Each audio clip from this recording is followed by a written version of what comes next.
Deus quer falar contigo.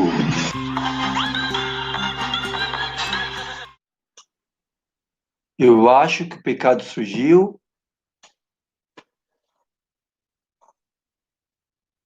Ah, tá. Entendi. O Antônio está dizendo que o pecado surgiu pela desobediência. Oh, perdão, desculpa, Antônio.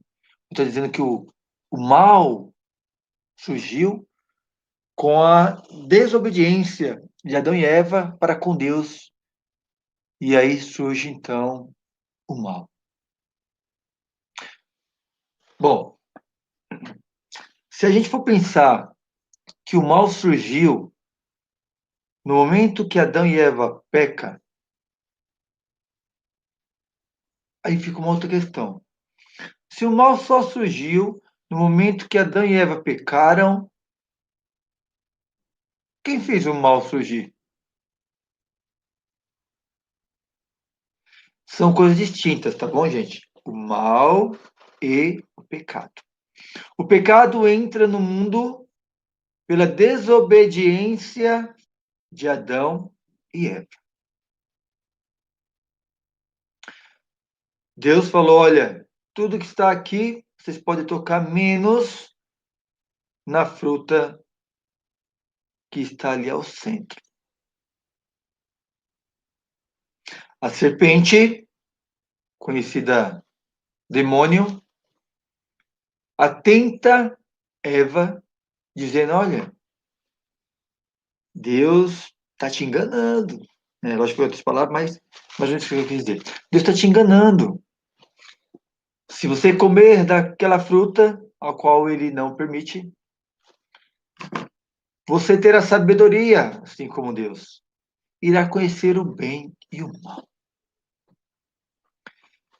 Eva e Adão quebram a obediência para com Deus e, através da desobediência, abre a porta para o pecado entrar no mundo, que nós chamamos de pecado natural. O que acontece? Adão e Eva pecam ao desobedecer a Deus. Mas algo fez os dois pecarem. Que algo foi esse? Foi o mal. O mal que estava através da serpente, induzindo Eva a levar Adão a pecar. Induzindo Eva e Adão a desobedecerem a Deus.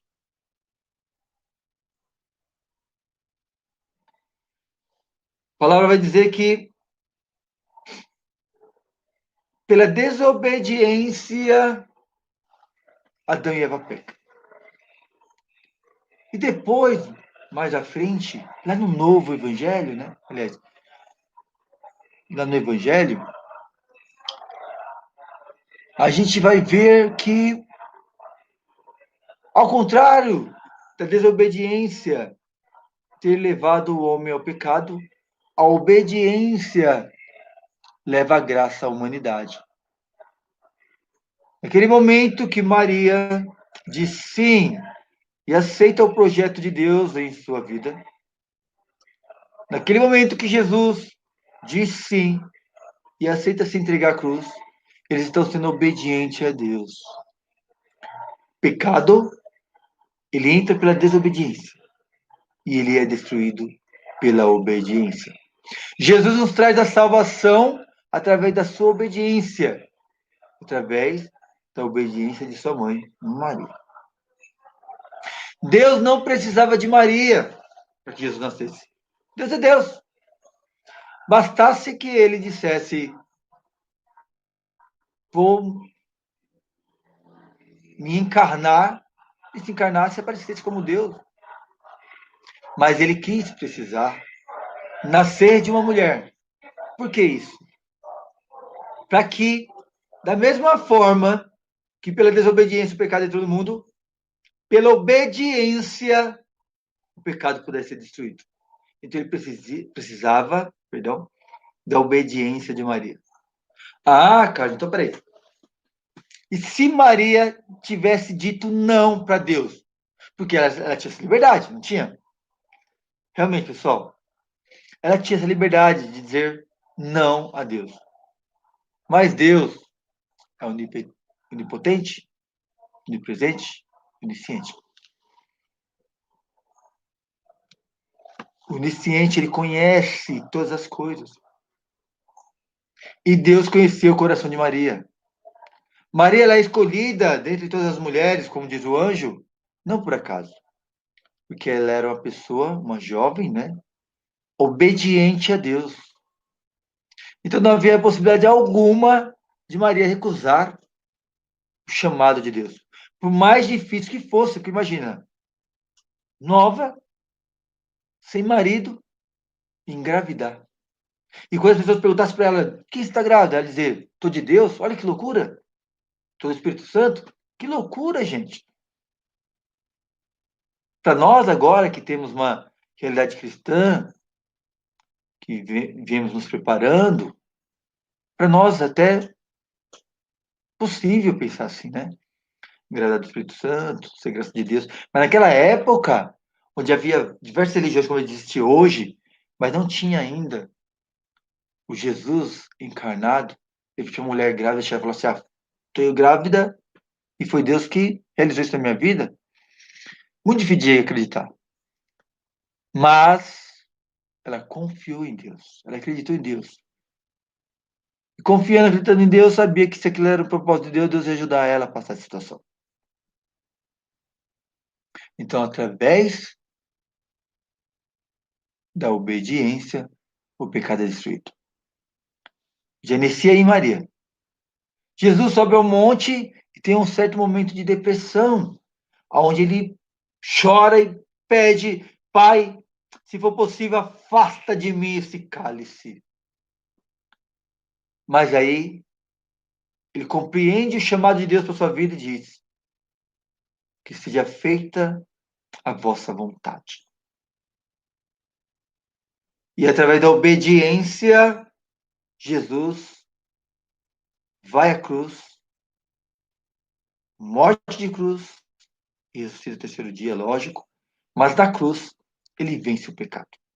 Então, pela obediência, Jesus Cristo venceu ao pecado.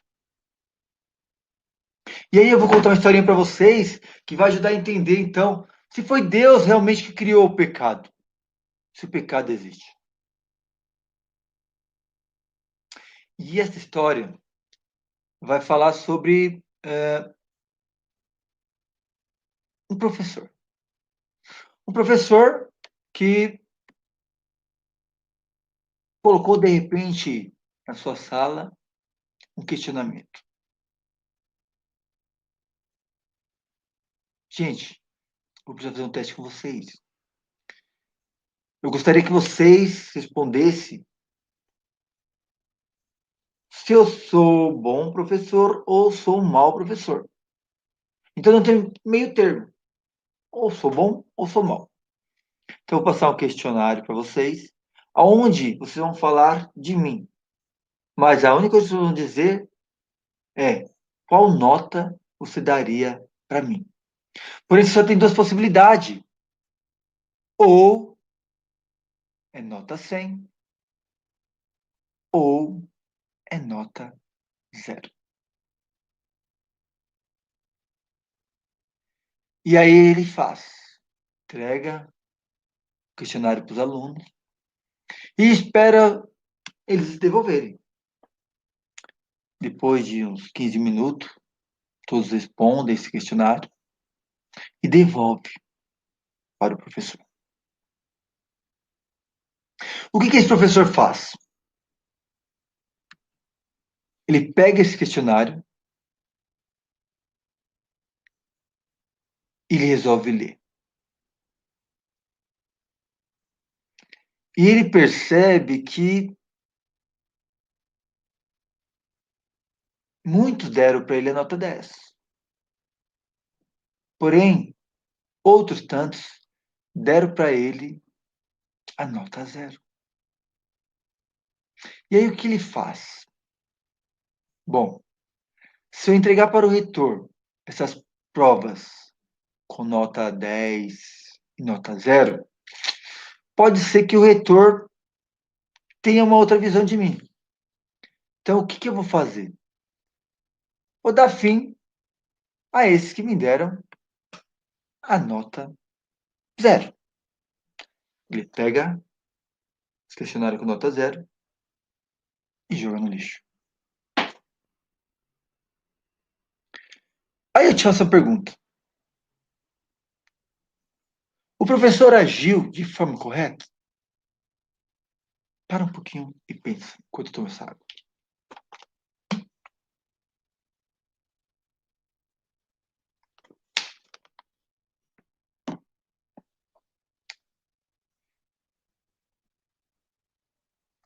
Na verdade, o professor ele foi um mau caráter. Sim ou não? É. Qual que era o intuito daquele questionário? Identificar se o professor estava correspondendo ou não com a obrigação que entregaram para ele, certo? Pois bem, se ele rasgou as notas 0 e entregou para o seu reitor só as notas 10, o reitor vai ter uma resposta errônea. Então, esse professor, ele foi um mau caráter, ele manipulou o resultado. E aí é onde a gente entra na questão se Deus realmente criou o mal ou não. E eu sei que tem algumas pessoas nos acompanhando, eu gostaria de, antes de dizer isso, saber a opinião de vocês. Digita aí, Deus criou o mal? O mal existe? E aí eu vou dar continuidade dizendo o que realmente é para se colocar.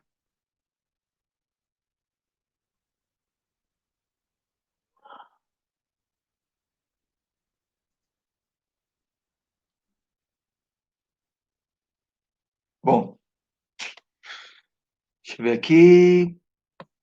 Deus criou o mal existe, porque Deus criou tudo. Se Deus criou tudo, Deus criou o mal. A outra respondeu: não, Deus não criou o mal. O mal é consequência do que o ser humano faz.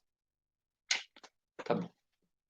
Pessoal, Deus, ele criou o homem. E pela integridade do caráter de Deus, Deus deu ao homem a liberdade, ao qual a gente chama de livre-arbítrio, certo? Deus poderia destruir o mal? Poderia destruir o mal. Por que Deus não destrói? Porque se Deus destruir o mal, Deus vai estar agindo como agiu esse professor. Deus ele deu ao homem o livre-arbítrio. Então você pode ou não querer seguir a Deus. Se Deus simplesmente fosse destruir o mal, que ele é capaz de fazer isso, ele teria o mesmo comportamento do professor. Porém, Deus ele tem uma integridade absoluta. Com isso, mesmo com muita tristeza no coração, Deus permite que o mal ocorra.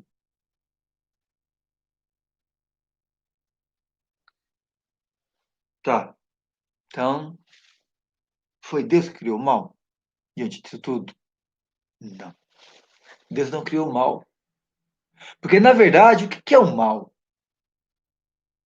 Vou passar para vocês agora uma história muito bacana. Prestem bem atenção. E você vai entender se Deus criou ou não o mal, tá certo? Só iniciar aqui, só um instante. Numa universidade de Berlim, no início do século passado,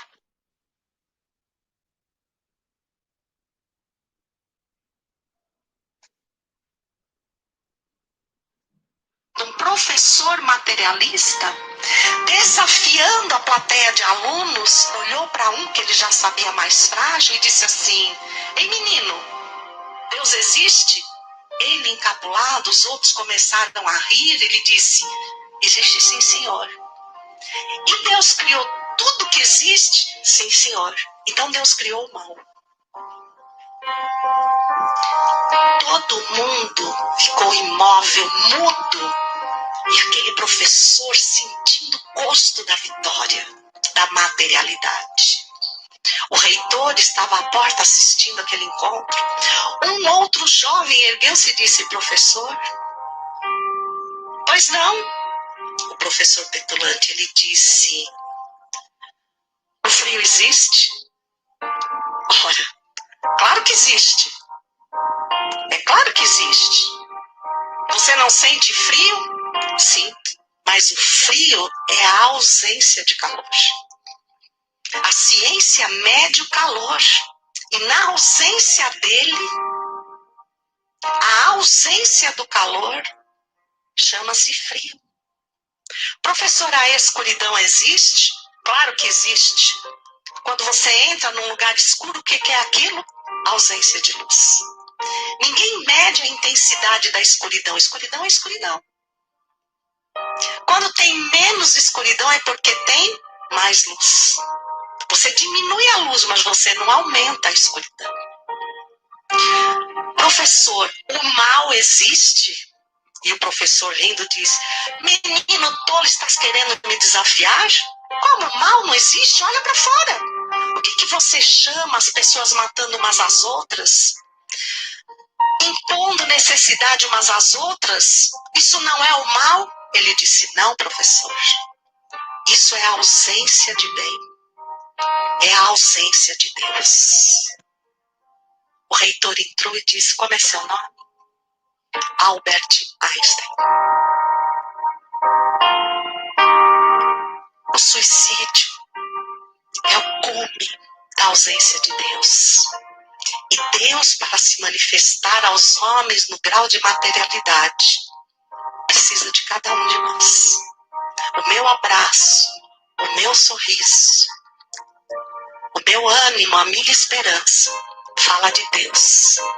Aquele que jaz em trevas, aquele que caminha sem esperança. Porque onde quer que nós estejamos, em qualquer parte do universo, nós somos aquela pedra que se soltou, simples e ignorante, e que despertou para o princípio da inteligência, e que passeia sobre a intelectualidade, mas que não liga o Wi-Fi do universo para se conectar com Deus e desenvolver o antídoto de todas as dores, o amor. Muito obrigado. Muita paz. E aí, depois dessa releitura, a gente consegue identificar agora, muito mais fácil. E aí, o mal existe?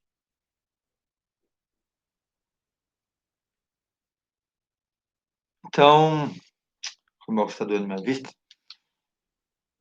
Então, o que acontece? A gente percebe que a ausência de Deus é quem faz a manifestação do mal. O mal não foi criado por Deus. Deus não criou o mal. O mal ele está na essência. Porém, quando temos Deus, Deus se manifesta na nossa vida, na nossa casa, e o mal se afasta. A ausência de Deus, ela pressupõe a presença do mal. O mal só se instala aonde não há Deus. Quem não conhece uma pessoa que, quando teve encontro com Deus, mudou de vida, né? Às vezes era perseguidor, às vezes matava, às vezes roubava, ou seja, trabalhava para o mal. E ao encontrar-se com Deus, ao ter intimidade com Deus, essa pessoa se torna uma pessoa amável, fraterna, que pensa no próximo. Então, quando Deus não está presente, o mal se faz presente. Assim como foi dito, a escuridão ela não existe. O que existe é a luz. Quando eu tenho ausência da luz, aí sim eu tenho a escuridão. A luz, a gente pode compreender, a gente pode medir. Agora, a sua ausência é que vai originar a escuridão. O frio, por exemplo. Frio, hoje está frio. O frio não existe. Como assim, cara? Não existe, eu não passo frio. Não, na verdade, o que existe aí é a ausência do calor. Por que a gente usa blusa, então? Quando a gente utiliza casaco, blusa, nós estamos impedindo, não que o frio se manifeste em nós, mas que o calor do nosso corpo saia, se dissipe. Então, o frio é a ausência do calor. Se eu tenho raios solares, eu tenho calor. Se eu não tenho, eu tenho frio. Basta que no dia de sol você entre em um local coberto. Está na presença do sol, está calor. Entrou no local coberto, ele fica mais friozinho. Não é isso? Então o frio não existe. É só vai existir na ausência do calor. Então, meu irmão, o que eu vou te pedir hoje é o seguinte: o mal, ele está aí, mas ele só propaga se Deus não estiver agindo. Então, se a tua casa hoje está com problema, está de ponta cabeça, é sinal de que precisamos colocar um pouco mais o joelho no chão. Precisamos entrar muito mais em oração. Ah, meu pai está bebendo, meu irmão está se drogando. Então, ore mais. Ah, mas eu oro. Ora mais. Você acha que está bom quanto você está orando, mas você precisa orar mais. Precisa acreditar na oração. Eu não posso orar só de boca, eu tenho que orar de coração. Eu tenho que acreditar que a oração que eu faço na minha casa, eu vou mudar a vida das pessoas. Não adianta ficar brigando com eles, não. Ah, que você tem que mudar, que você tem que deixar isso. Não, pare com isso. Você precisa entrar em oração e pedir para que Deus mude o coração deles. E Deus vai mudar. Aonde Deus habita, o mal não consegue habitar. E aonde existe o mal, Deus não consegue habitar. Deus é puro. Ele não vai habitar aonde existe mal. Então, se o seu coração está cheio de maldade, cheio de rancor, você precisa se libertar dessa maldade, desse rancor. Para que o Espírito Santo de Deus possa habitar no teu coração. O Espírito Santo de Deus, ele não habita em ambiente sujo. Então, primeiro, faça uma releitura da sua consciência. Faça uma releitura da sua vida, o que precisa ser curado, precisa ser mudado. Faça essa mudança e você vai ver como Deus vai agir na tua casa. Ah, mas eu não tenho vontade de rezar, não tenho vontade de orar, não tenho vontade de ler a palavra de Deus. Comece, nem que seja um pouquinho todo dia. Peça para Deus te libertar, porque com certeza teu coração está muito sujo. E à medida que você for se libertando, o Espírito de Deus vai agir na tua vida. Você vai ver uma mudança grande, tanto em você quanto na sua família. Tá bom? Então lembre, o mal só vai existir se não existir Deus. Então deixe Deus se manifestar na tua casa. Um forte abraço. Queria pedir uma coisa para você. O nosso canal é um canal que vem levar a palavra de Deus. Tem muita dinâmica para trabalhar com jovens, adultos, casais. Porém, o nosso canal não fica em evidência. Eu faço um vídeo desse daqui, ele não aparece para as pessoas. Por quê? Porque eu tenho pouco inscrito. Então, eu quero te pedir, se inscreva no nosso canal. Pô, você se inscreve em canal de piada, se inscreve em canal de música. Não que não é para se inscrever. Diversão todo mundo deve ter. Mas tenha um canal religioso também. Ajude-nos. Se inscreva no nosso canal, para que o nosso canal possa ficar em evidência, que a gente possa levar a palavra de Deus para muitas pessoas. Nos ajude a proclamar a palavra de Deus. De que forma? Compartilhe nossos vídeos, se inscreva no nosso canal, compartilhe o nosso canal, tá bom? Posso esperar isso de vocês? Que Deus abençoe a sua vida, a tua família e que te liberte de todo mal. Em nome do Pai, Filho e do Espírito Santo. Amém. Glórias e louvores a ti, Senhor Jesus.